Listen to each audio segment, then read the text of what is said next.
Looking for the perfect blend of terrifying and tranquil? Tonight, we're bringing you 3 bone-chilling Skinwalker tales, each one guaranteed to send shivers down your spine before you settle in for the night. Forget counting sheep. After these encounters, you'll have far more interesting things to ponder as you drift off to slumber. Are you brave enough to listen? The knock on the cabin door. The knocking had been going on for 6 hours straight, and I'd stopped trying to convince myself it was just the wind around 3 a.m. when it started using my dead mother's voice. I'm getting ahead of myself. Let me back up. My name is Sam, and I'm a freelance software developer. February of 2023. I had a brutal deadline coming up, complete system overhaul for a client's database infrastructure, and I was 3 weeks behind schedule. My apartment in Phoenix had become a nightmare of distractions. Roommate's boyfriend practically living on our couch, construction crew tearing up the street outside, neighbors blasting music at all hours. I couldn't think, couldn't focus, couldn't code worth a damn. So I did what any desperate freelancer does. I found the most isolated rental cabin I could afford and booked it for a week. No Wi-Fi by design, just my mobile hotspot for pushing code commits. The place was up in Apache Sitgreaves National Forest, about 3.5 hours northeast of Phoenix. The listing photos showed exactly what I needed.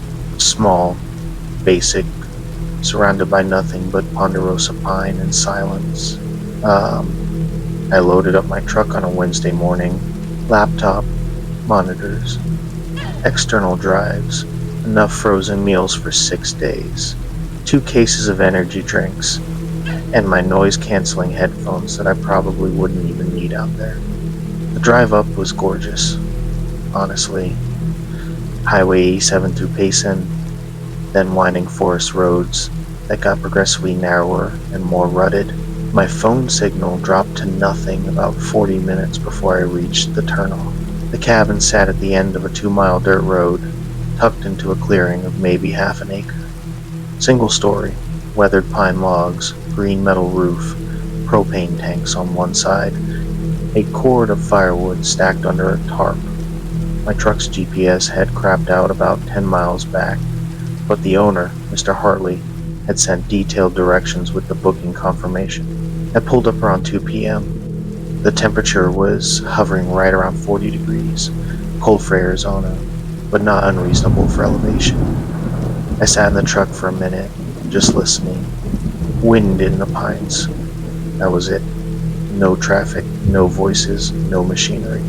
Perfect. Mr. Hartley's truck was already there, an old Chevy with rust eating through the wheel wells. He climbed out as I killed my engine, 70-something, weathered face like tanned leather, wore a canvas jacket and a beaten Stetson that had seen better decades. "You Sam?" he called out. "That's me," I said, grabbing my first load of gear. He helped me unload without much conversation, just grunted acknowledgments. The cabin interior was exactly as advertised. Main room with kitchenette and wood stove. Small bedroom, bathroom with a shower that looked like it had been added sometime in the 1980s. Everything was clean enough. Basic furniture. Smell of pine cleaner and old smoke. Propane's full. Firewood's out front. Water heater works, but give it 20 minutes to heat up, Mr. Hartley said, handing me 2 keys on a ring. "Keep your food locked up tight if you're not inside. Bears aren't active this time of year. The javelina will tear through your trash." "Got it," I said, testing the wood stove door. He stood there for a moment, hands in his jacket, pockets. "One more thing." I looked up. "After dark, you keep these doors locked," he said. His tone had changed, flatter, more serious. "Front door, bedroom door. Don't open them unless you see headlights pull up first." I must have given him a look, because he shook his head. "I'm serious. Wildlife out here gets bold, especially this time of year. You hear something outside at night, you don't investigate. You stay inside." "Okay," I said slowly. "Is this about mountain lions Or just keep the doors locked, he said. You'll be fine. He left without another word, his truck rattling back down the dirt road until the sound faded completely. I stood on the porch, looking out at the tree line maybe 50 yards away, dense, dark even in afternoon light.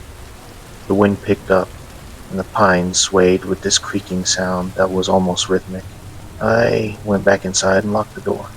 The first night was exactly what I needed. I set up my workstation on the kitchen table, got the wood stove going, heated up a frozen lasagna, and coded until my eyes burned. No distractions, no noise, just the occasional pop from the stove and the wind outside. I fell into that flow state programmers chase, hours passing like minutes, problems solving themselves, code compiling clean. Around 11 p.m., I stood up to stretch and grab another energy drink from the fridge. That's when I heard it, a single knock on the front door. Not loud, not aggressive, just knock. I froze, drink in hand. The cabin was silent except for the soft ticking of the wood stove cooling down. I waited. Nothing. I walked slowly to the front door, stood to the side of it, and leaned close. Hello? I called out. Silence. I looked through the peephole, one of those old brass ones that gives you a fisheye view of the porch. Nothing. Just the dark outline of my truck and the trees beyond. I thought about opening the door, remembered Mr. Hartley's warning, and decided against it. Probably just a branch falling on the roof, I told myself. Or the cabin settling. I went back to work. But my focus was shot. I kept glancing at the door, expecting another knock. It never came. By 1 a.m., I packed it in and went to bed. The bedroom was small, just enough room for a double bed and a dresser, one window looking out toward the tree line, covered with thin curtains that did almost nothing to block the moonlight. I was exhausted, that good kind of exhaustion from a productive day. I fell asleep within minutes. The sound that woke me was different. 3 knocks, slow and deliberate, on the bedroom window. I sat up fast, heart hammering. The clock on the dresser read 2:14 a.m. I stared at the curtains, half expecting them to move. The knocking didn't repeat. I grabbed my phone from the nightstand, turned on the flashlight, and walked to the window. Took a breath, pulled the curtain back fast, and shined the light out. Nothing. Just trees. Darkness. The moon had moved behind clouds, so the flashlight beam didn't penetrate far. I stood there for a solid 2 minutes, scanning left and right, but I saw nothing moving. I closed the curtain and sat on the edge of the bed, trying to calm down. Branch, I told myself again, or an animal bumping into the cabin. This is the woods. Things make noise. I didn't sleep well after that. Every small sound had me opening my eyes. The stove ticking, the cabin creaking, wind rattling something outside. When gray light finally started filtering through the curtains around 6:30 a.m., I gave up and got out of bed. I made coffee, bundled up in my jacket, and went outside to check the perimeter. The morning was cold, probably mid-30s, and my breath fogged in the air. I walked around the entire cabin, looking for anything that might explain the knocking. That's when I found the tracks. They were in a patch of bare dirt on the side of the cabin, below the bedroom window. Footprints, human-sized, barefoot. I crouched down, staring at them. 5 toes, clear arch, heel impression, but wrong. The proportions were off. Too long in the foot, too narrow in the heel, and the depth was uneven, like whatever made them had been standing on the balls of its feet. There were more. I followed them around the cabin. They circled the entire structure, staying about 10 feet back from the walls. Then they headed toward the tree line and disappeared into the pine needles and underbrush. I stood there for a long time, coffee going cold in my hand, staring at those tracks. An animal, I thought, had to be. Something with paws that just happened to look vaguely foot-shaped in the dirt. Bears have prints that can look almost human, right? But I didn't believe it. And standing there in the cold morning air, alone in the woods, I felt something I hadn't felt since I was a kid, afraid of the dark. I felt watched. I went back inside, locked the door, and tried to work. My productivity was shit. I kept getting up to look out the windows, checking the tree line for movement. Around noon, I made a decision. I needed supplies. Anyway, might as well drive into town, get some air, maybe talk to someone just to remind myself that other humans existed. The nearest town was Sholo, about 45 minutes down the mountain. Small place, a couple of gas stations, a grocery store, the usual assortment of businesses keeping rural Arizona alive. I filled up my truck at a Flying J, then went inside to grab some snacks and another case of energy drinks. The clerk was a woman in her 50s, gray hair in a ponytail, wearing a fleece vest over a thermal shirt. I dumped my stuff on the counter, and she rang it up without comment. "Hey, weird question," I said as she scanned the drinks. "I'm staying in a cabin up in the forest. Been hearing some strange noises at night. You know if there's wildlife I should be worried about?" Her hands paused. She looked up at me. "Which cabin? The Hartley place, I think, off Forest Road, 217. She set down the scanner. "You staying there alone?" "Yeah," I said. "Why?" She didn't answer right away. Just looked at me with this expression I couldn't read. Finally, she said, "What kind of noises?" "Knocking," I said, "and I found some tracks this morning. Looked almost like footprints, but not quite right." She finished ringing me up, told me the total. As I paid, she said quietly, "Mr. Hartley's supposed to warn people about that place." "He did," I said. "Sort of. Told me to keep my doors locked, and you should listen," she said, handing me my receipt. "Don't open those doors after dark. Don't answer if something calls to you. And if you're smart, you'll leave tonight." "What is it?" I asked. "What's out there?" She glanced at the other customer in the store, an old man browsing the beer cooler, then back to me. "Things that shouldn't be. Things that..." She stopped, shook her head. "Just be careful. And don't stay more than a few days. Nobody ever should." I left the gas station feeling worse than when I'd arrived. The drive back to the cabin felt longer. The trees felt closer. By the time I pulled up to the cabin around 3 p.m., the sun was already starting its descent toward the horizon, and shadows were growing long across the clearing. I brought my supplies inside, locked the door, and checked every window latch. Then I stood in the middle of the main room and did something I felt stupid doing. I said out loud, "This is ridiculous. There's nothing out there. You're psyching yourself out over nothing." But I still dragged the heavy wooden kitchen table across the floor and shoved it against the front door as an extra barricade. I worked until dark, actually got some decent coding done, pushed several commits, even had a video call with my client where I lied and told him everything was ahead of schedule. By the time I hung up, it was 8:30 p.m., and the darkness outside the windows was absolute.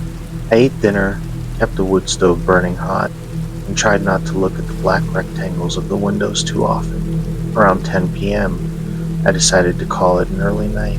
I was exhausted, and part of me thought that if I just went to sleep, morning would come faster. I brushed my teeth, locked the bedroom door even though I was alone in the cabin, and climbed into bed with my phone on the nightstand and my keys in reach, just in case. I was almost asleep when the knocking started. 4 knocks on the front door. Pause. 4 more knocks. My eyes snapped open. I lay there, frozen, listening. The knocking repeated. Same pattern. 4 knocks, measured and evenly spaced. Then nothing for about 10 seconds. Then 4 more. I grabbed my phone, checked the time. 11:17 p.m. The knocking moved. Now, it was on the side wall of the cabin, near the kitchen. Same pattern. 4 knocks. Pause. 4 knocks.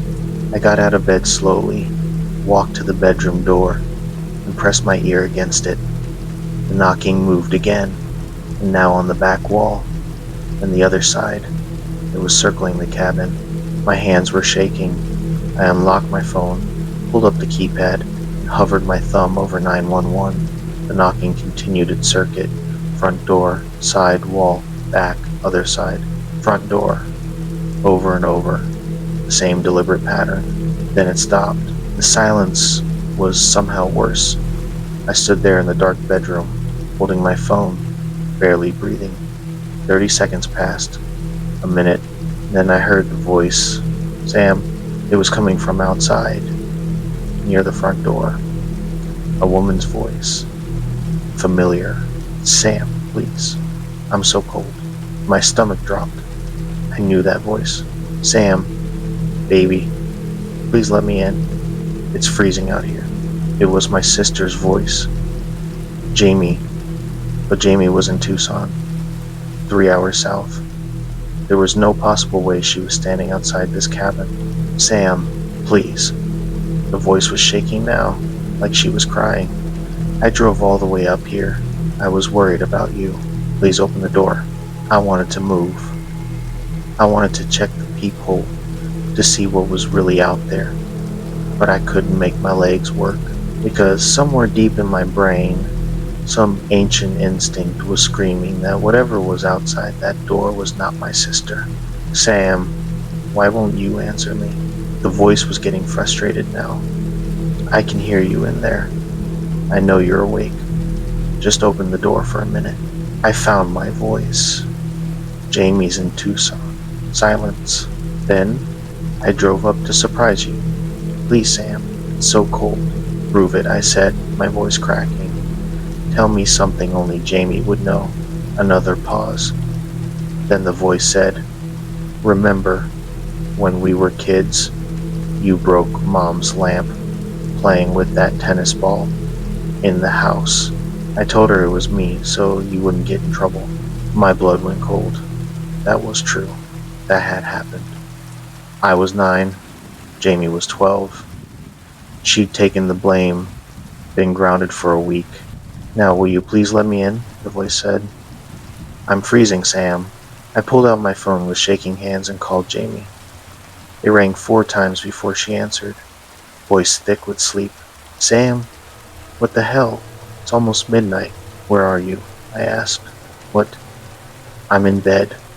Where do you think I am? In Tucson? Yes, in Tucson. In my apartment. What is going on? I hung up. The voice outside the door had stopped. I waited, phone clutched in my hand, listening. Nothing. Just wind in the trees. Then the scratching started. It was on the front door, like fingernails dragging down wood. Long, slow scrapes. Then it moved to the window. Then the side wall. The scratching circled the cabin just like the knocking had, but faster now, more aggressive. I ran back into the bedroom, slammed the door, locked it, and shoved the dresser in front of it. My phone showed no signal. 0 bars. Of course. I was too far up the mountain. The scratching stopped. I sat on the bed, breathing hard, staring at the blocked door. Minutes crawled by. Nothing. Then I heard it on the roof. Footsteps, heavy, moving from one end of the cabin to the other, back and forth. Something was walking on my roof. The metal creaked under the weight. I grabbed my keys, ready to make a run for the truck, but that would mean opening doors. That would mean going outside, and every instinct I had was telling me that would be a mistake. The footsteps stopped. I waited, counting my heartbeats. Then I heard something else. A soft thumping sound, rhythmic. It took me a moment to place it. Something was scratching at the bedroom window. I turned slowly and looked at the curtains. They were moving slightly, like something was pressed against the glass on the other side. The scratching continued, deliberate, and patient, and I realized what it was doing. It was testing, seeing if the glass would break. I did the only thing I could think of. I grabbed my external hard drive with all my work, shoved it in my jacket pocket, and went back into the main room. I pulled the table away from the front door, then changed my mind. The bathroom. The bathroom had no windows. I locked myself in the bathroom, sat on the floor with my back against the tub, and called 911. It took 3 tries before the call finally went through. Signal flickering. 911. What's your emergency? I'm at a cabin in Apache Sicries National Forest, and something's trying to get inside, I said, talking fast. It's been circling the cabin for hours. It's on the roof now. I think it's trying to break the bedroom window. Sir, slow down. What kind of something? An animal? I don't know what it is, I said. It was knocking on the doors. Then it started talking using my sister's voice. It was talking? Yes. And it knew things. Personal things. Please just send someone. Okay, sir, I'm dispatching a deputy now. What's your exact location? I gave her the address as best I could remember it. She told me help was coming. Stay on the line. But the call dropped. No signal again. I tried calling back but got nothing. So I sat in that bathroom, in the dark, listening to the sounds outside, the scratching, the footsteps, and then, around 1 a.m., the voices started again. My sister, my mother, who'd been dead for 6 years, Mr. Hartley, each one calling my name, asking me to come out, to open the door, saying they were worried, saying they wanted to help. My mother's voice was the worst. Sam, baby, it's okay. Mommy's here now. Just open the door, sweetie. I've missed you so much. I put my hands over my ears, but I could still hear it.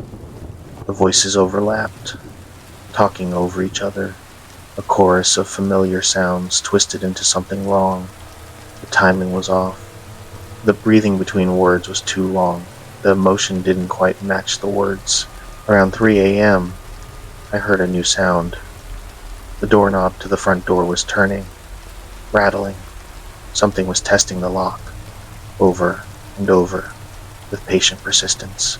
And it stopped. Everything stopped. The voices, the scratching, the footsteps. Complete silence descended on the cabin, so sudden and total that it was more terrifying than the noise had been. I waited, barely breathing.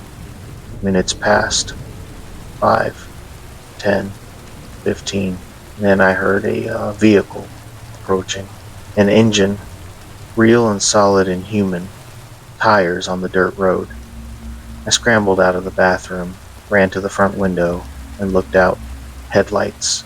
A truck with a light bar pulling up into the clearing. A sheriff's deputy climbed out, flashlight in hand. He was young, maybe 30, wearing a tan uniform and a jacket against the cold.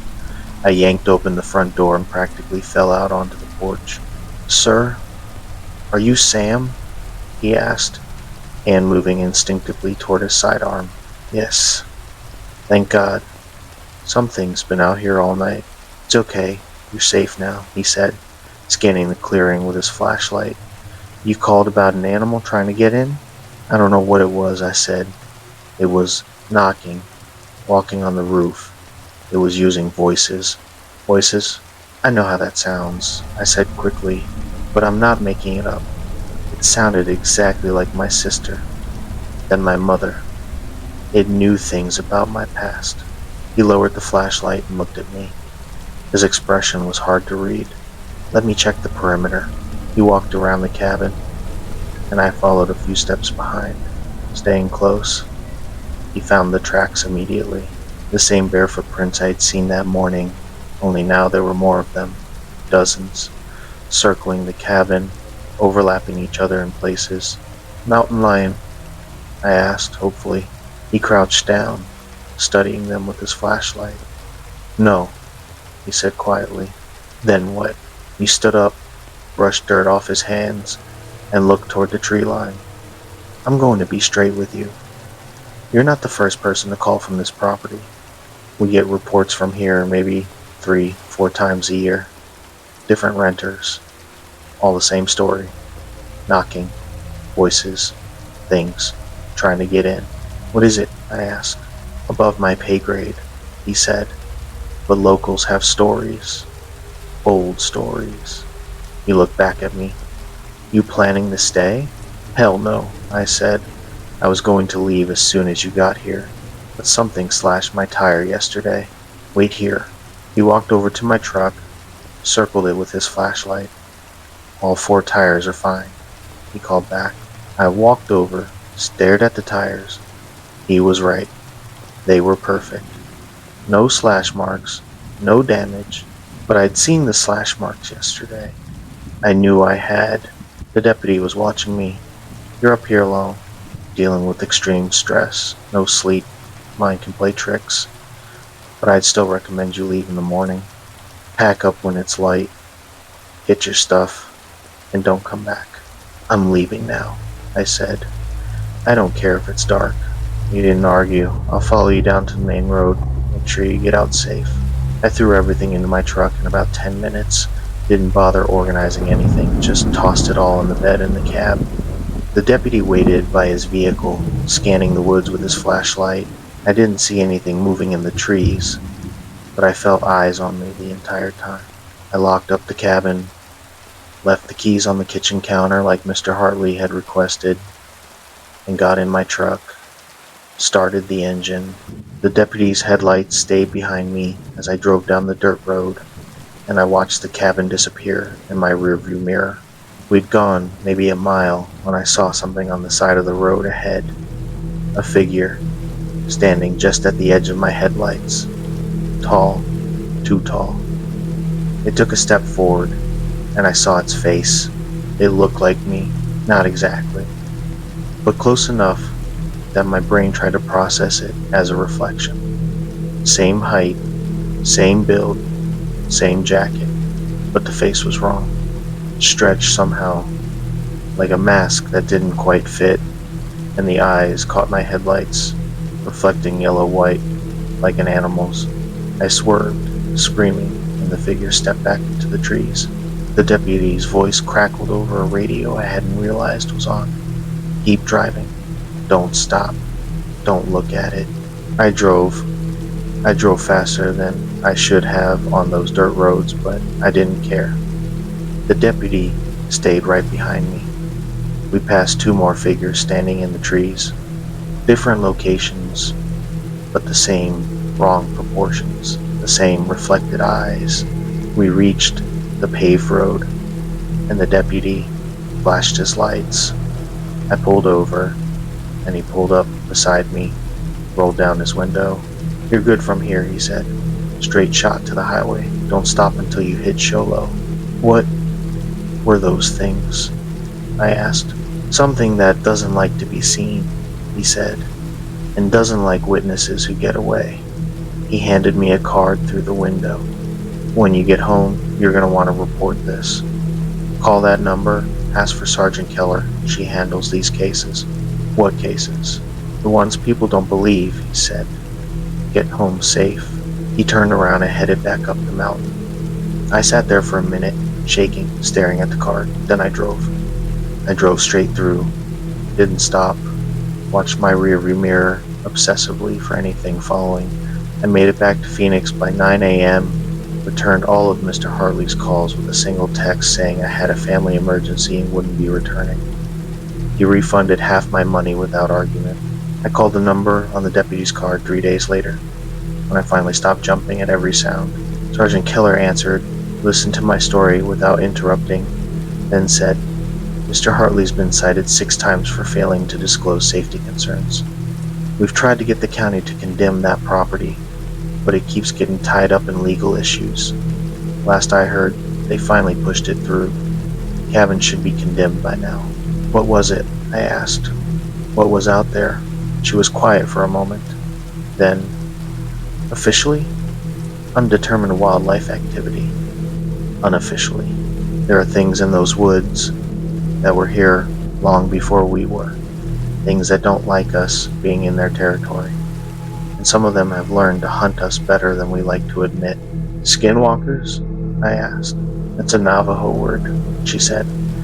I'm not Navajo, so it's not my place to use it. But whatever they are, they mimic, they learn, and they're patient. You got lucky. Why? I asked. Why didn't it get me? Because you followed the rules, she said. You kept the doors locked. You didn't open them. That seems to matter to them. Like they need permission to cross certain thresholds. Or maybe they're just toying with people. We don't know. I thanked her and hung up. Haven't been back to that part of Arizona since. Can't even drive through Sholo without my hands getting sweaty on the steering wheel. But I learned something up there in those woods. Something I want to pass on to anyone listening to this. If something knocks after midnight and you didn't see headlights arrive, don't answer. And if it knows your name without you giving it, if it uses a voice that sounds like someone you love, that door stays locked until sunrise. No matter what it says, no matter how much it sounds like them, because the thing outside isn't who it's pretending to be. And if you're ever renting a cabin in the middle of nowhere and the owner gives you a strange warning about keeping doors locked at night, listen to them. They're not being paranoid. They're trying to keep you alive. If this story left you checking your locks, wait until you hear what happened to someone whose own family member turned into something else. But before we move on to our second tale, I want to hear from you. Have you ever experienced something you couldn't explain while camping or staying somewhere remote? Drop your stories in the comments below. And if these encounters are keeping you up tonight, hit that like button and subscribe for more. Trust me, you're going to want to hear these next two stories. The familiar stranger. My brother was standing outside in the snow, staring at me through the bedroom window, which would have been fine, except I could hear him snoring in the next room. Let me explain how I got there. My name is Brian. I'm 29, and I teach 4th grade in Tucson. Every year, since I was a kid, my family has spent Thanksgiving weekend at our cabin outside Flagstaff. It's tradition, the kind that feels less like choice and more like obligation at this point, but in a good way. The cabin's been in our family for over 20 years, bought back when property up there was still affordable. Nothing fancy, just 2 bedrooms, kitchen, a wood stove, and about 3 acres of ponderosa pine. November of 2022. My parents couldn't make it. Dad had just had hip replacement surgery in October, and the drive up from Tucson was too much for him. And so it was just going to be me and my younger brother, Tyler. He's 26, works in IT for some startup, still acts like he's in college half the time. We get along fine. Not best friends, but we're brothers. We do the Thanksgiving thing. We text occasionally. We show up for family events. I drove up Wednesday evening, truck loaded with groceries and supplies. Tyler was supposed to meet me there around the same time, but he called an hour into my drive saying he was running late. Work emergency. Something about a server crash. Typical Tyler. I told him I'd get the cabin opened up and the heat going. The drive up is always beautiful, especially in November. The elevation change takes you from desert to forest, saguaros giving way to pines, temperature dropping 20 degrees. By the time I turned onto the dirt road leading to our property, it was almost dark, and my breath was fogging in the cab despite the heater running full blast. The cabin looked exactly like it always did. Small, sturdy, lights off, waiting. I grabbed my first load and unlocked the front door. That smell hit me immediately. Old wood, pine, the faint mustiness of a place that sits empty most of the year. I turned on lights, got the propane going, started up the wood stove. Within an hour, the place felt almost warm. Tyler showed up around 8 p.m., pulling up in his Subaru with his music too loud and his attitude apologetic. "Sorry man, that took forever," he said, hauling in his duffel bag and a case of beer. "Server's still fucked. but I told them I'm off grid until Monday. No problem, I said. I got the heat going. You want to grab the rest of the food from my truck? We spent that first evening doing what we always did.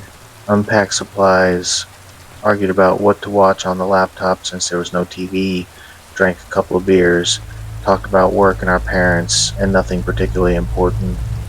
Tyler seemed normal. Tired, maybe, but normal.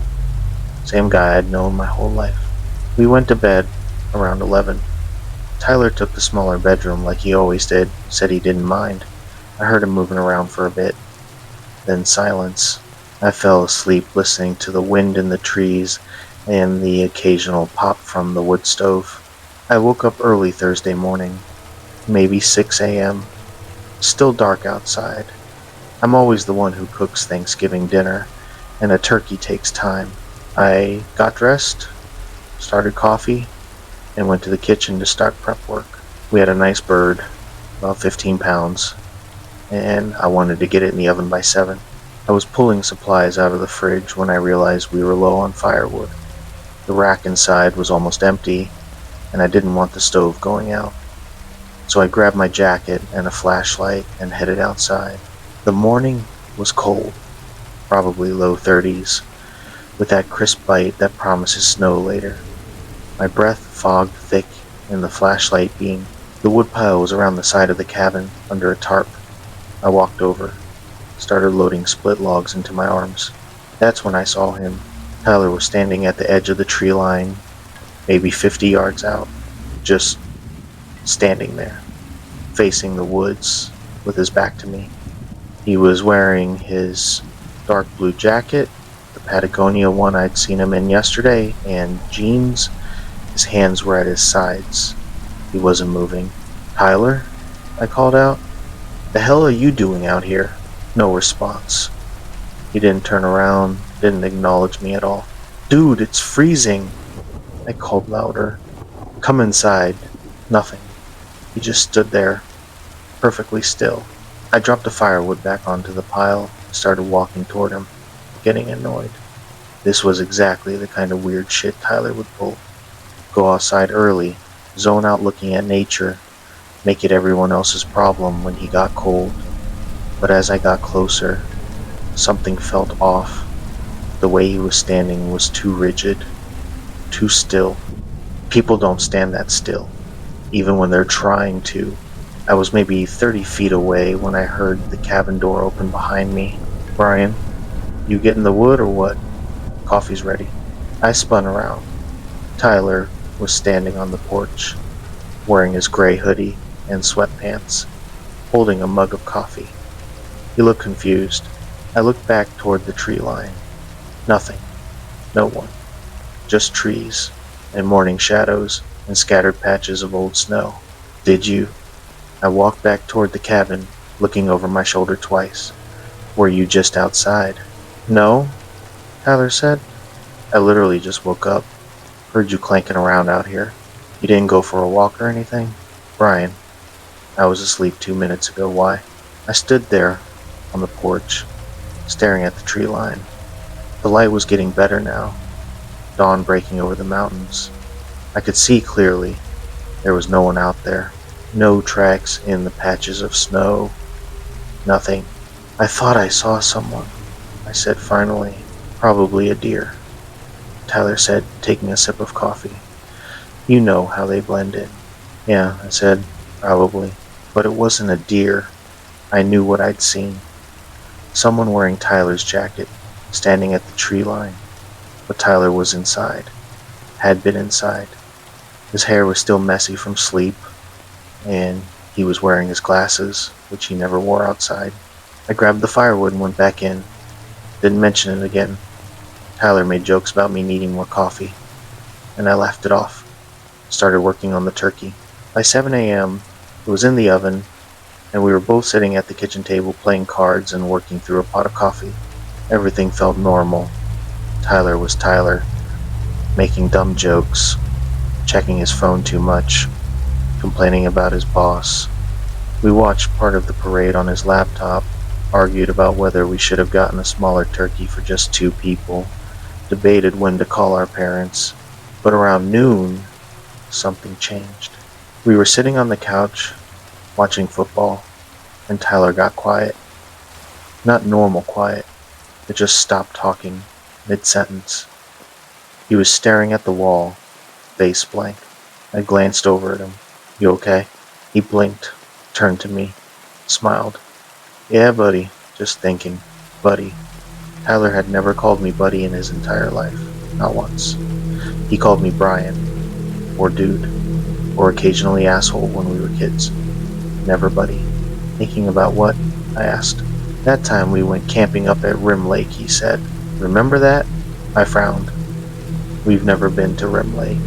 "Sure we have," Tyler said, still smiling. "2 summers ago. We caught those rainbow trout." "Tyler, we've never been fishing together," I said. "You hate fishing." He looked at me for a long moment and laughed. Right. I'm thinking of someone else. Sorry, brain's fried from work." He got up and went to the kitchen, started poking at the turkey in the oven. I watched him move. Something about it was deliberate, like he was thinking about each step before he took it. "Hey, you feeling okay?" I asked. "You seem off." "I'm fine," he said without turning around. "Why wouldn't I be?" "I don't know, you just seem... I don't know." He closed the oven and turned to face me. "I'm great, Brian. Really, never better." The way he said it made my skin crawl. Too enthusiastic, too bright, like someone doing an impression of Tyler being happy. I let it drop. We ate dinner around 4 p.m. Turkey, stuffing, mashed potatoes, the whole thing. Tyler ate normally, complimented the food, seemed fine, but he kept doing little things that were wrong. Called our mom Mother when we called to wish them Happy Thanksgiving, when he'd always called her Mom. Laughed at jokes that weren't funny. Stared just a little too long when I wasn't talking. After dinner, I went to put my boots by the front door. That's when I noticed Tyler's boots were wet, not just damp, soaked through, with mud caked on the soles. "Hey Tyler," I called out. "Did you go outside today?" "No," he called back from the kitchen. "Why?" "Your boots are wet." He came around the corner, looked at them. "Huh, must have stepped in something when I brought my stuff in yesterday. Forgot to clean them. They're really wet," I said, "like you walked through a creek." He shrugged. "I don't know what to tell you. I haven't been outside." But he had been. I knew he had been, I just didn't know when. That night, after we'd cleaned up dinner and Tyler had gone to his bedroom, I sat in the main room, staring at the wood stove and trying to shake the feeling that something was very wrong. Every rational explanation I could think of felt flimsy. Tired eyes, stress, too much coffee, but none of that explained the boots. None of that explained Tyler standing at the tree line when he was simultaneously inside making coffee. Around 10 p.m., Tyler opened his bedroom door and stood in the hallway. I could see him in my peripheral vision, just standing there, looking at me. "You going to bed?" he asked. "Soon," I said. "Want to go for a walk first? Get some air?" I turned to look at him. It's dark and cold, so we could walk down to the old creek bed. "It'll be nice." "We've never done that," I said. "Sure we have," Tyler said. "Lots of times." "No, Tyler, we haven't. We've never gone to the creek at night." He tilted his head slightly. "Come on, it'll be like old times." "What old times?" I asked, feeling my heart rate pick up. "We've never done that." He stared at me for a long moment, then smiled. "Guess I'm misremembering again. Never mind." He went back into his bedroom and closed the door. I sat there, frozen, listening. 5 minutes later, I heard his door open again. Footsteps in the hall. Then his door closing. Then silence. Then his door opening again. This happened 4 times over the next hour. Open, footsteps, close. Open, footsteps, close. But when I got up and checked, Tyler was lying in his bed, eyes closed, breathing steady. like he was asleep, like he'd been asleep the whole time. I locked my bedroom door that night, shoved a chair under the handle for good measure, lay in bed staring at the ceiling, listening to every sound the cabin made: wind, branches scraping the roof, the stove ticking as it cooled, and footsteps in the hallway, over and over, until finally stopping around 3 a.m. I barely slept. Friday morning, I woke up to silence. I checked my phone, 7:30 a.m., late for me. I got dressed, moved the chair, unlocked my door, opened it slowly. The cabin was cold, really cold.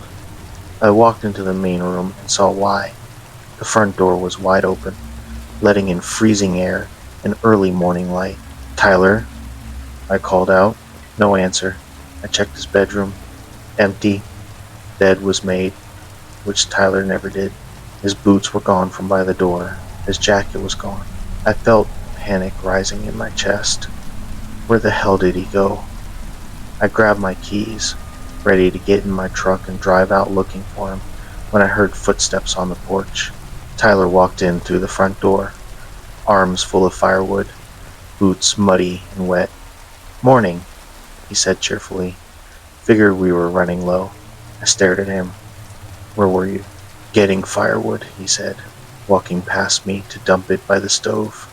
"Like you asked." "I didn't ask you to get firewood." He stopped, turned to look at me. "Yes, you did.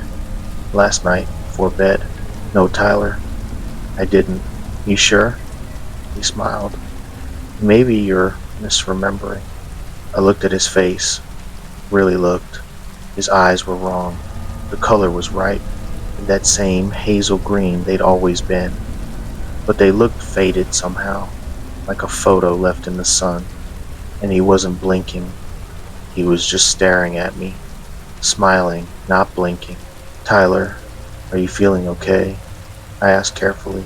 "I feel great," he said. "Why does everyone keep asking me that?" "Everyone? You. You keep asking. I'm the only one here," I said. He paused, tilted his head. "Right, of course." He went to the kitchen and started making coffee. I stood there, watching him move. Every action was just slightly too deliberate, too careful, like someone who'd learned how to be human but hadn't quite perfected it. I went to Tyler's bedroom on the pretext of looking for my phone charger. His phone was on the nightstand. I picked it up. No passcode, which was weird because Tyler always had a passcode.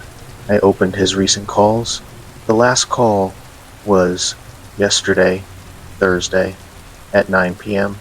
to our mom. I hadn't heard him make that call. I went back to the main room. Tyler was sitting at the kitchen table, drinking coffee, watching me. "Find what you were looking for?" he asked. "Yeah," I lied. "Good." We stared at each other. The silence stretched out, broken only by the wind outside. "I think I'm gonna head back to Tucson today," I said, not feeling great. "That's too bad," Tyler said. "We were having such a nice time." "Yeah, well, I think I'm coming down with something." "Sure you are," Tyler said, and smiled. I went to my bedroom, closed the door, locked it, pulled out my phone and called my mom. It rang 3 times before she answered. "Brian, honey, how's the cabin?" "Mom, is Tyler there?" I asked quietly. "What? No, he's with you." "When's the last time you talked to him?" "Last night around 9. He called to say happy Thanksgiving, but he said he was feeling sick, stomach bug or something. He left the cabin and drove home to Tucson. He texted me when he got to his apartment, so I know he's safe." My blood went cold. "He texted you?" "Yes, around midnight." "Why? Is everything okay?" "What did the text say?" "Just that he made it home safe and was gonna sleep it off." "Brian, what's going on?" "Mom, if Tyler's in Tucson, then who the hell is in this cabin with me?" Silence on the other end. Then, "What are you talking about?" "Tyler is here, right now, in the kitchen. I can see him through the door."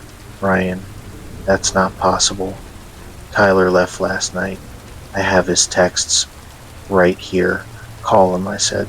Right now. Call him and put him on speaker.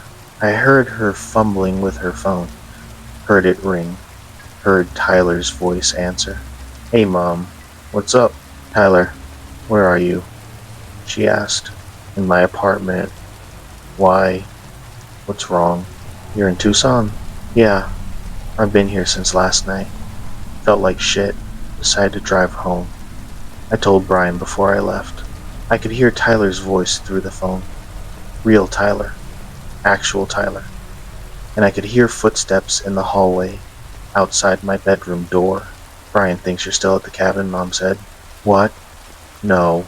I left around 9:30. Texted him and everything. I checked my texts. Nothing from Tyler. No texts since Wednesday. Mom, I have to go, I said. Brian, what is happening? I hung up, stared at the door. The footsteps had stopped. Something was standing right outside my bedroom. Brian? Tyler's voice called through the door. What's wrong? Why are you calling Mom? I didn't answer. Brian, come out here. Let's talk about this. I sat on the edge of the bed, phone in my hand, trying to think the real Tyler was in Tucson. Had been since last night, which meant the thing that walked in this morning with firewood, the thing that had been acting wrong since yesterday, the thing standing outside my door right now. I know you're scared, the voice said. It sounded exactly like Tyler. But you don't have to be. I'm still your brother. No, you're not, I said. Silence. Then, I could be. I know everything about him. I know everything about you. I can be him perfectly. Better than he was. You won't even miss the real one. Get away from my door. Why? We're brothers. Brothers don't lock each other out. Tyler is in Tucson. That Tyler left. I'm here. I'm the one who stayed. Doesn't that mean something? I stood up, grabbed my truck keys, my wallet, my phone, looked at the window. Too small to climb through. Only way out was through that door. Through the main room, through the front door, past whatever was standing in the hallway. I'm going to count to 3, I said. Then I'm opening this door and walking to my truck. Don't try to stop me. Why would I stop you? The voice said. I just want to talk. 1, Brian, come on. This is silly. 2, we can work this out. I can explain. 3, I yanked the door open. The thing that looked like Tyler was standing 3 feet away, smiling. Up close, in good light. I could see it better. The skin was too smooth, too perfect. The proportions were almost right, but almost isn't the same as right. The neck was too long by maybe an inch. The fingers were too straight, like they didn't have all their joints. Let me by, I said. Stay, it said. Please, it's lonely out here. I had bear spray on my keychain. My dad had insisted I bring it after a ranger told him about mountain lion sightings. I pulled it out, held it up. Let me by, I repeated. It looked at the canister, tilted its head. That won't work on me. Let's find out. I sprayed it directly in the face. The thing didn't flinch, didn't blink, didn't react at all. The spray hit its eyes, its nose, its mouth. Nothing. It just stood there, smiling Tyler's smile, while the skin where the spray hit started to shift. Not melt exactly, but ripple, like water disturbed by a stone. Told you, it said. I ran, shoved past it, sprinted through the main room, hit the front door at full speed. My truck was 20 feet away. I could hear it behind me. Footsteps that were too heavy, too deliberate. I got my keys in the door, threw myself into the driver's seat, locked the doors. The thing was standing between my truck and the dirt road out, just standing there, watching me. I started the engine, threw it in drive. Move, I said out loud, even though it couldn't hear me. It didn't move. I floored it. The truck shot forward, and I was sure I was going to hit it, but at the last second it stepped aside. But it grabbed the door handle as I passed, and for one terrible moment I felt the truck lurch sideways. Then I heard metal screech, and the handle tore off in its hand. I looked in the rearview mirror. It was standing at the edge of the property, where our dirt road met the Forest Service road, just standing there, watching me leave, still holding the door handle. And as I watched, it raised its other hand and waved. Slow, deliberate, wrong. I drove straight through to Tucson. 4 hours. Didn't stop once. Kept checking the rearview mirror, expecting to see it following. But the road stayed empty. I went straight to Tyler's apartment. He answered the door looking like shit, pale and wrapped in a blanket. "Brian, what are you doing here?" I pushed past him, checked every room. Just Tyler. Normal Tyler. Real Tyler. "You okay?" he asked. "You look insane." I told him everything. He listened, went pale, sat down on his couch. "I felt sick Thursday night," he said quietly. Like, really suddenly. Like something was telling me I needed to leave. I texted you, got in my car, drove straight home. I thought you'd seen the text. "I never got it," I said. We sat there in silence for a long time. Finally, Tyler said, "What was it?" "I don't know," I said, but I did know, or at least I could guess. I'd heard the stories. Everyone who grows up in Arizona hears them. Things that take shapes, things that mimic, things that wear faces that aren't theirs. I called Coconino County Sheriff's Department that afternoon, told them someone had broken into our cabin, was possibly still there.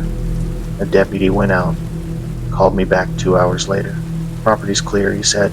"No signs of forced entry. Nothing disturbed." "Did you find tracks?" I asked. "Footprints in the mud?" "Just yours, from what I can tell. And some animal tracks. Elk, maybe." "There was someone there," I insisted. "I believe you saw something," he said carefully. "But there's no one there now." He paused. "This wouldn't be the Hartley property on Rim Road, would it?" "No, it's the Morrison place, Forest Road 263. Another pause. "Huh.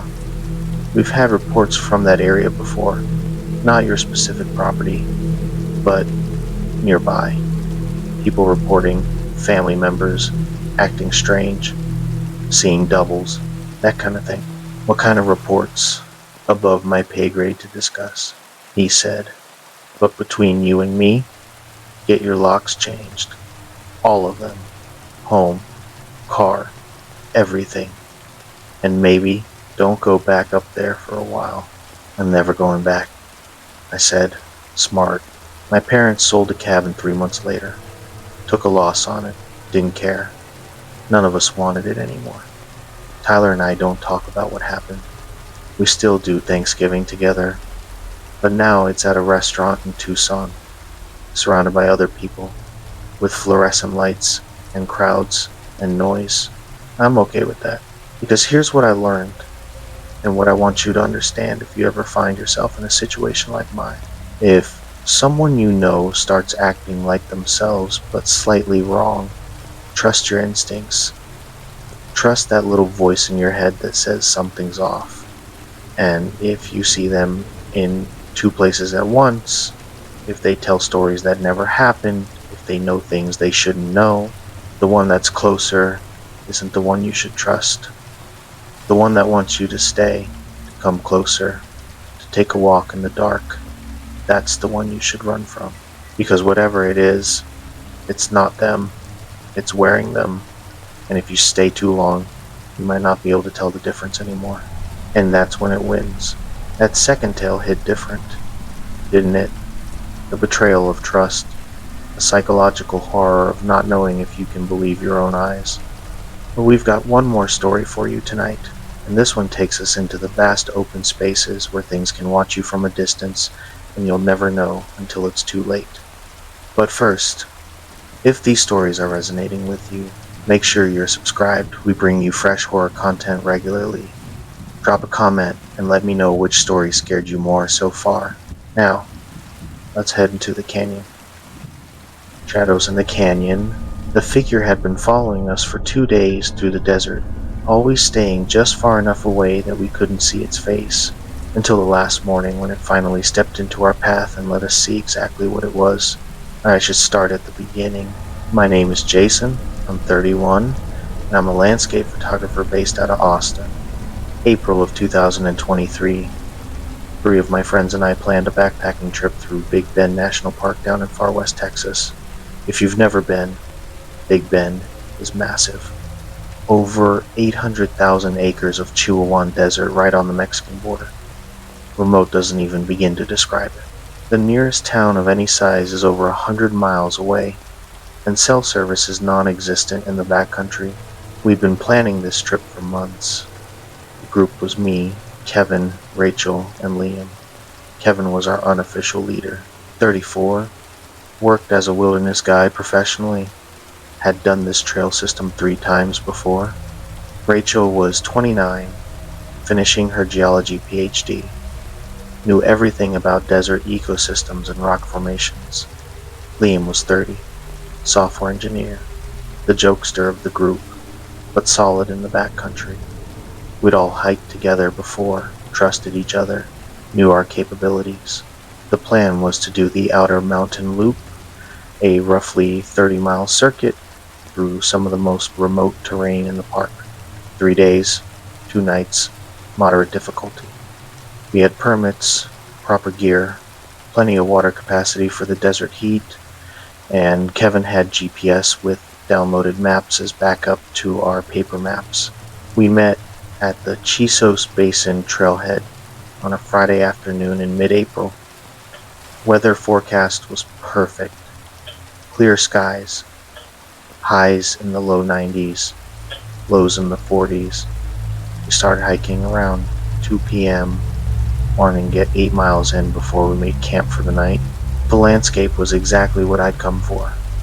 Dramatic limestone cliffs, ocotillo and creosote covering the hillsides, massive views of the desert stretching south into Mexico. The Chisos Mountains rose behind us, and ahead we could see the distant Sierra del Carmen range across the border. I stopped every half mile or so to take photos. Couldn't help myself. The light in Big Bend is incredible, especially in spring. "You're gonna fill your cards before we even make camp," Liam said, grinning as I stopped for probably the 10th time. "That's why I brought 4 cards," I said, adjusting my lens.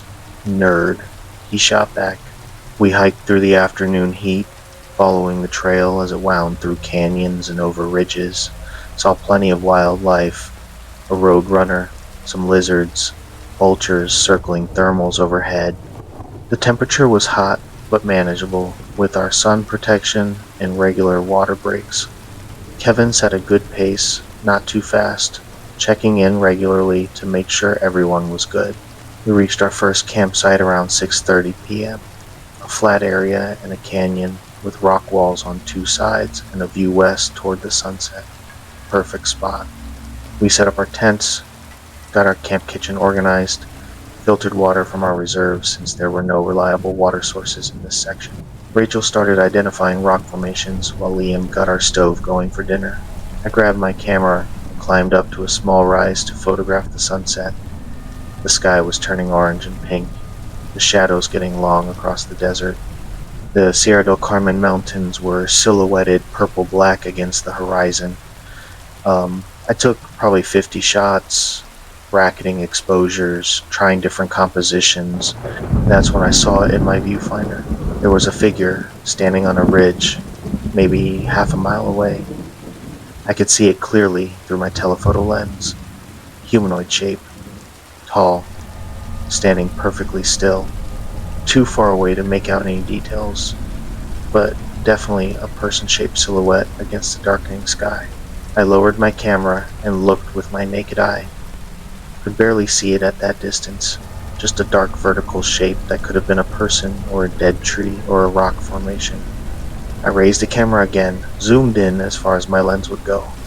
Still too far for real detail, but it was definitely person-shaped. standing on top of the ridge, not moving at all. Probably another hiker, I thought. Someone else camping in the back country. I took a few shots with the figure in frame, made for an interesting composition, showing scale against the landscape. I stayed up there until the light faded, then climbed back down to camp. We ate dinner, dehydrated pasta that tasted better than it had any right to, and sat around talking and watching the stars come out. The Milky Way in Big Bend is spectacular. No light pollution for 100 miles. Around 8:30 p.m., I pulled out my laptop to review the day's photos. Rachel and Liam were playing cards by headlamp light. Kevin was updating his trail log. I started going through the sunset shots, adjusting exposure in Lightroom, when I stopped on one of the images with the figure in it. "Hey guys, look at this," I said, turning the screen toward them. They crowded around. The figure was clearly visible in the photo, standing on that distant ridge. "Another hiker?" Rachel asked. "That's what I thought," I said. "But look at this." I pulled up another photo, taken about 20 minutes later from a slightly different angle. The figure was in this one too, but on a different ridge, maybe a quarter mile from where it had been in the first photo. "Could have walked there," Kevin said, studying the image. "In 20 minutes? Look at the terrain," I said, zooming in. "That's rough ground. Rocky, steep. You'd need longer than that to cover that distance." "Maybe it's two different people," Liam suggested. "Maybe," I said, but something about it bothered me. We went back to our evening activities, but I kept thinking about it. I pulled up a few more photos. The figure appeared in 4 different shots, always distant, always on high ground, always seeming to watch our direction. In one photo you could barely see it, in another it was clear as day. "Probably just another backpacker setting up camp," Kevin said when I mentioned it again. "This trail system is remote, but we're not the only people out here." "Sure," I said, but I checked the permit board at the ranger station. Only 3 other groups had backcountry permits for this area this week, and they were all on different trails, miles away. We turned in around 10 p.m. I zipped myself into my tent, pulled my sleeping bag tight against the dropping temperature, and tried to sleep. The desert night is never truly silent. Wind, distant coyotes, the occasional rustle of some small animal. But I kept waking up, listening for something I couldn't quite identify. Around 2 a.m., I woke to a sound that didn't fit. A call, almost like a coyote howl, but wrong. The pitch was off. The rhythm was off. It sounded like someone who'd heard a coyote once and was trying to imitate it from memory. I lay there, listening. The call came again, from a different direction, then again, from somewhere else. It was circling our camp in a wide perimeter, maybe a couple 100 yards out. The calls went on for about 20 minutes, then stopped. I didn't sleep well after that. Morning came with bright sun and cold air. I unzipped my tent around 6:30 a.m. to find Rachel already up, boiling water for coffee. "You hear that last night?" I asked quietly. "Weird coyote sounds?" "Yeah," she said. "I studied desert ecology. That wasn't a coyote." "What was it?" She shrugged, looking uncomfortable. "I don't know. Didn't sound like any animal I'm familiar with. Could have been a mountain lion. They can make weird sounds. Or someone messing with us," she said. "But who'd be out here doing that?" Kevin and Liam emerged from their tents, and we made breakfast, oatmeal, and instant coffee. Kevin checked his GPS and the paper map, confirming our route for the day. We had about 11 miles to cover to reach our second campsite, and the trail got rougher from here. We broke camp and started hiking by 8 a.m. The temperature was already climbing, probably in the 70s. We followed the trail as it descended into a deeper canyon system, limestone walls rising on both sides, the vegetation getting denser in the drainage. I fell into my usual pattern: hike for 20 minutes, stop for photos, catch up with the group. The light was beautiful, raking across the canyon walls, creating deep shadows and brilliant highlights. I shot everything: wide landscapes, detailed shots of plants, the textured patterns in the rock. Around 10 a.m., I stopped on a ridge to photograph the view behind us. Through my viewfinder, I saw it again. The figure. Closer now, maybe a quarter mile back, standing on the trail we'd just hiked. Tall, still, watching. I lowered the camera and looked with my naked eyes. There. I could see it without the lens now. A dark shape, person size, standing in the middle of the trail. "Kevin!" I called out. "Come look at this." The group stopped and came back.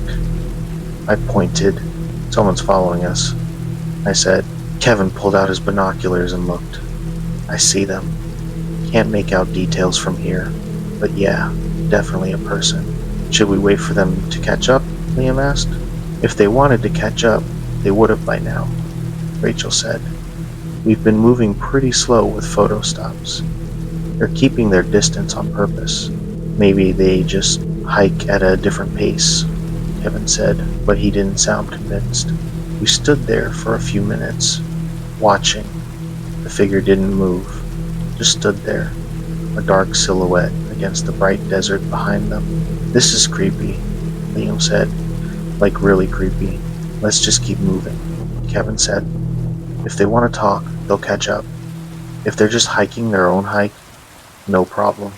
We continued on, but I kept looking back, and every time I did, the figure was there, maintaining the same distance, never getting closer, never falling behind, just following. Around noon, we stopped for lunch in the shade of a rock overhang. I took the opportunity to scan the terrain behind us with Kevin's binoculars. The figure was there, maybe 300 yards back, standing on a small rise. "Still watching. Still there," I said. "Okay, that's officially weird," Liam said. "Who follows someone for 4 hours without saying anything?" "Maybe it's Border Patrol," Rachel suggested. "They patrol out here. Border Patrol doesn't skulk around on ridges," Kevin said. "They'd have come up and talked to us by now. Checked our permits." We ate our lunch, trail mix and jerky and energy bars, and tried to ignore the growing unease, but it was there, hanging over all of us. Someone was watching us, following us, and they didn't want to be close enough for us to see them clearly. We packed up and kept hiking. The afternoon heat was brutal, mid-90s, and the trail got rougher. We were climbing now, switchbacks up the canyon wall, gaining elevation. The work was hard, and we fell into silence, each of us focused on breathing and moving and staying hydrated. I stopped at the top of a switchback to catch my breath and take a quick photo. Looked back down the trail. The figure was climbing the same switchbacks, maybe 10 minutes behind us, close enough now that I could see it was tall, really tall, and thin, moving with a strange gait, almost gliding. "Nice," I said. "It's getting closer." They stopped and looked back.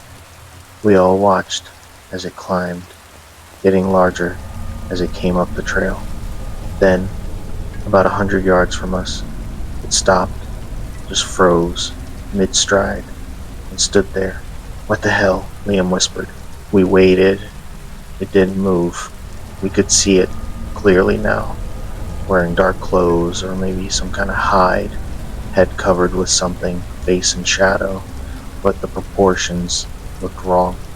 The arms seemed too long, the legs bent at weird angles.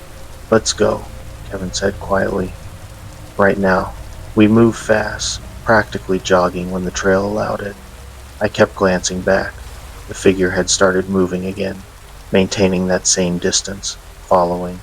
Around 2 p.m., we reached a section where the canyon narrowed significantly. Kevin's GPS started acting strange, the screen flickering, our position jumping around the map.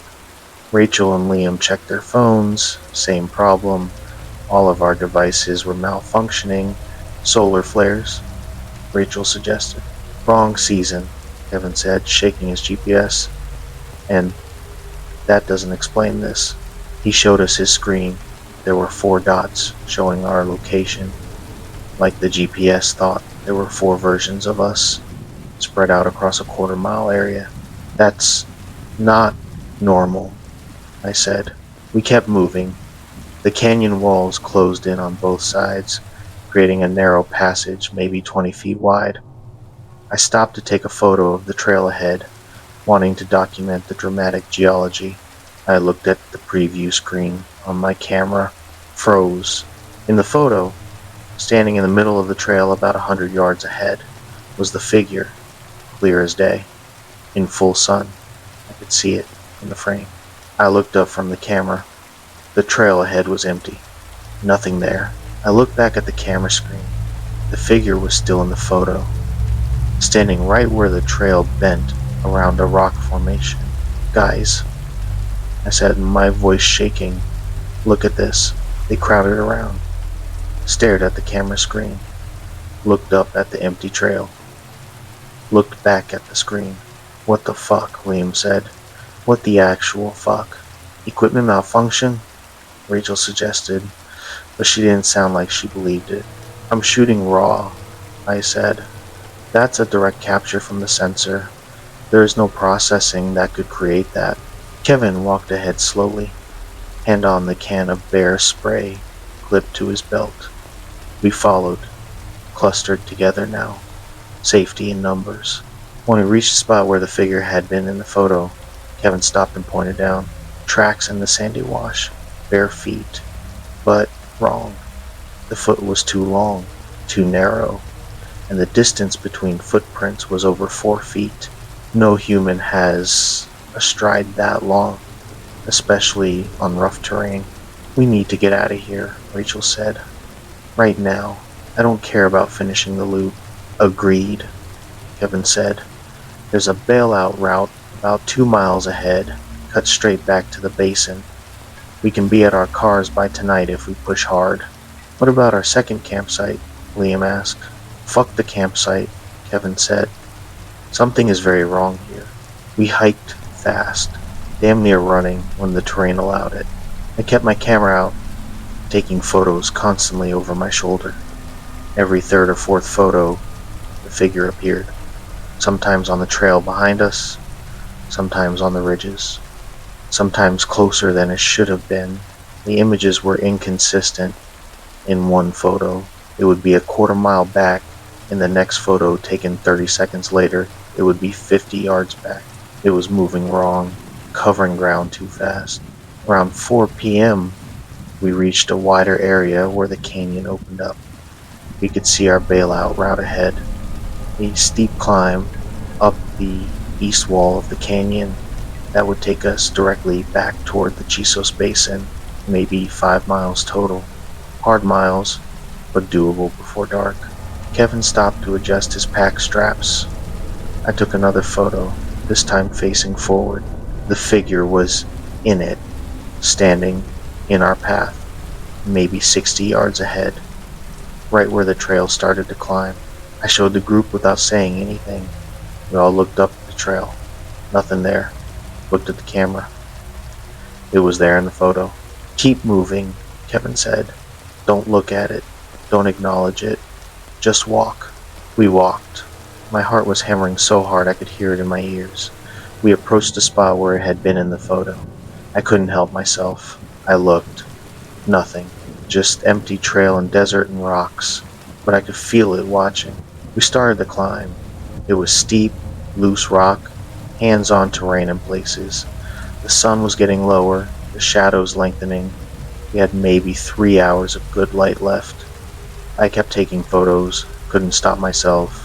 The figure appeared in half of them, sometimes behind us on the canyon floor, sometimes on the ridges paralleling our route. Around 5:30 p.m., Rachel stopped abruptly. My pack was opened, she said. What? My main compartment. I had it clipped shut, and now it's open. She rifled through her gear. Everything's here except, where's my map? Check your pockets, Kevin said. It was in here. I know it was. She kept searching. It's gone. My map and my compass are both gone. When did you last check your pack? I asked. Lunch, she said. They were there at lunch. We all looked at each other. None of us had heard anything. No one had been near her pack, but somehow something had gotten into it and taken her navigation tools. "Use mine," Kevin said, pulling out his GPS. The screen was still glitching, showing multiple versions of us, but at least we could make out the general terrain. "Let's just get out of here." We climbed. The work was hard. We were all scared now, moving with the desperate energy of prey animals. I kept hearing sounds behind us. Rocks, shifting, footsteps that weren't quite right, something moving parallel to us, just out of sight. The sun touched the horizon. We were maybe a mile from the rim, where the trail would level out and take us back toward the basin. So close. That's when Liam said, "Oh my God." He was looking at something ahead of us. We all turned. The figure was standing on the trail, right in front of us, maybe 40 yards away. For the first time, we could see it clearly, in person, not through a camera or binoculars, just there. It was tall, 7 feet, maybe more, too thin, like something stretched on a rack. The limbs were too long, the joints bent wrong, elbows and knees hyperextended in ways human joints don't move. It was wearing something patterned fabric or hide, hard to tell. The head was wrong, elongated, too large, covered partially by what might have been a hood or might have been part of its skull. I couldn't tell. But the eyes. I could see the eyes. Yellow-white, too bright, too large, reflecting the sunset like an animal's eyes, but wrong.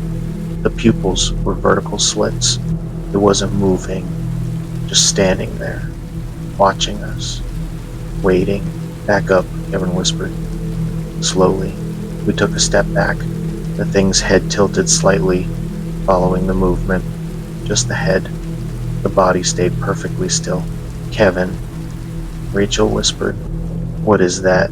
"I don't know," he said, "but we need to get around it." "How?" Liam asked. "It's blocking the trail." Kevin looked at the terrain. The trail here followed a narrow bench on the canyon wall. On one side was the slope we'd just climbed. On the other was a cliff dropping 30 feet to the canyon floor. The only way forward was past that thing. "We go around," Kevin said, "off trail, through the brush." "That's all Ocotillo and Catclaw," Rachel said. "We'll get shredded." "Better than getting close to that," Kevin said, nodding toward the figure. We moved as a group, stepping off the trail and into the desert scrub. The Ocotillo thorns caught at our clothes and packs. Catclaw acacia lived up to its name, breaking at exposed skin. But we pushed through, giving the figure a wide berth, 20 feet, 30 feet off the trail. It watched us. The head tracked our movement, rotating slowly, but the body stayed motionless. The eyes never blinked. We were almost past it when it moved. Not toward us.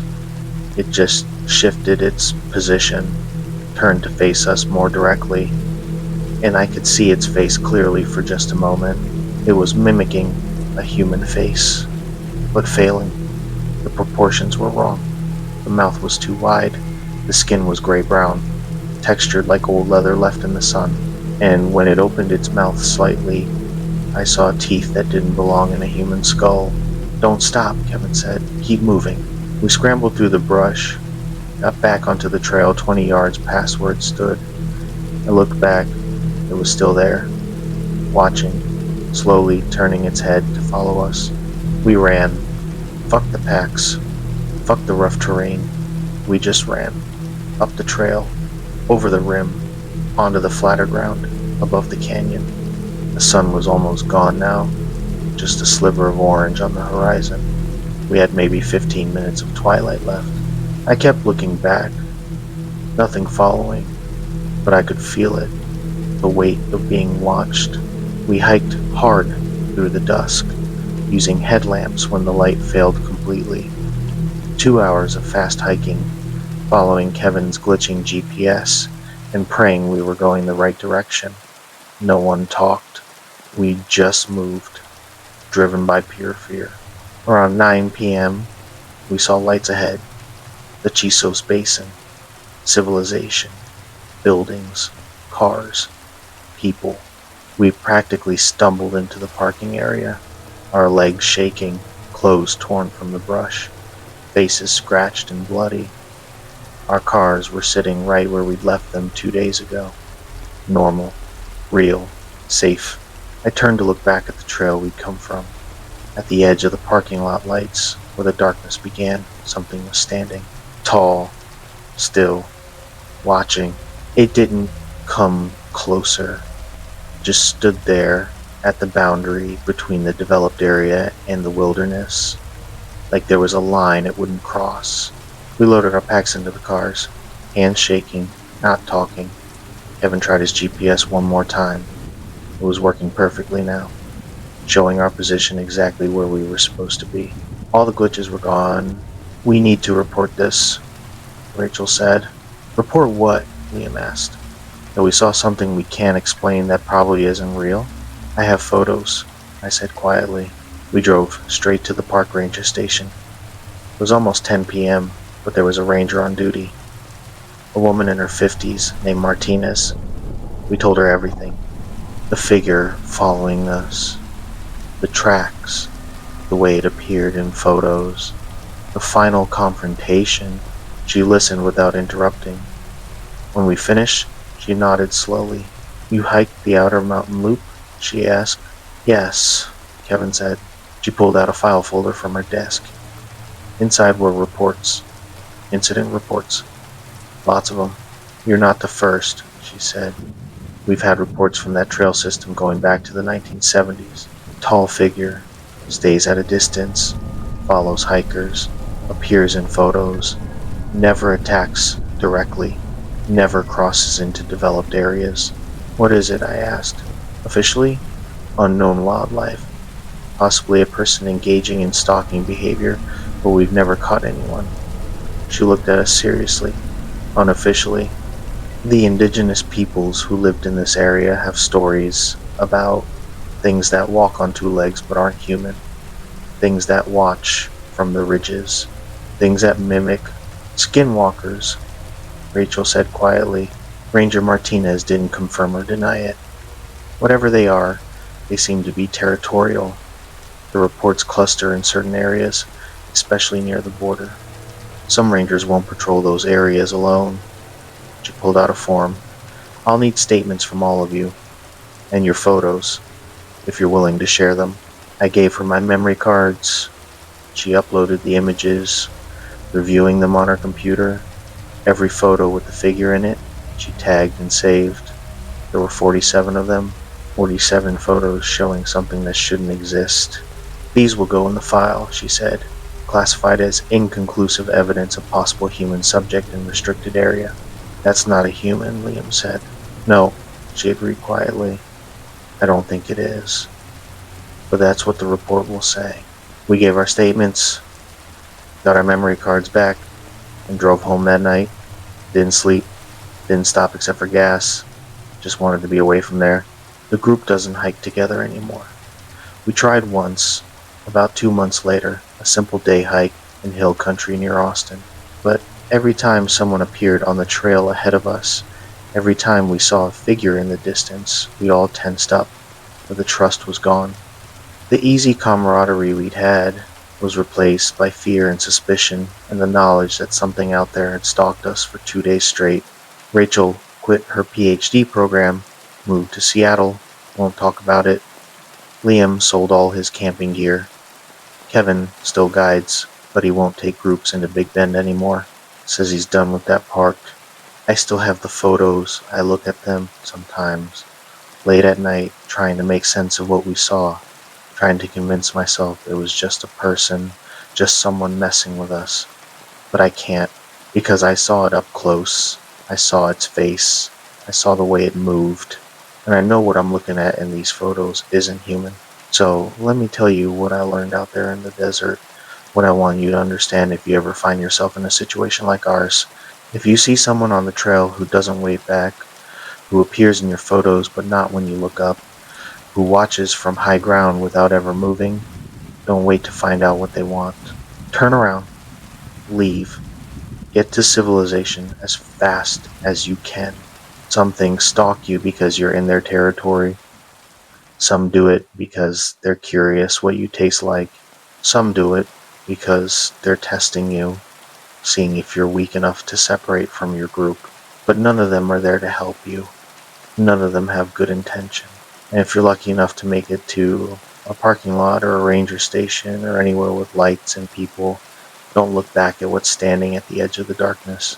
Because if you do, you might see it wave goodbye. And that's when you'll know it was playing with you the whole time. And that concludes our 3 tales from the Untamed Wild tonight. 3 different encounters, 3 different nightmare scenarios, but all with the same underlying truth. There are things in the remote places of this world that don't want to be seen, that watch us from the shadows, that wear faces that aren't their own. If these stories resonated with you, if they made you check over your shoulder or think twice about that camping trip you've been planning, do me a favor, hit that subscribe button. We bring you fresh horror content regularly, and trust me, you don't want to miss what's coming next. Drop a comment below and tell me which of these 3 stories affected you the most. Was it the isolation of the cabin, the betrayal of the familiar stranger, or the relentless stalking through the canyon? And remember, if you ever find yourself in the wilderness and something doesn't feel right, trust that instinct. Our ancestors survived by listening to that little voice that says, something's wrong. Don't ignore it. Don't rationalize it away. Just leave. Because some things that live in the wild spaces are older than our understanding, stranger than our nightmares, and more patient than we can imagine. Sleep well, if you can.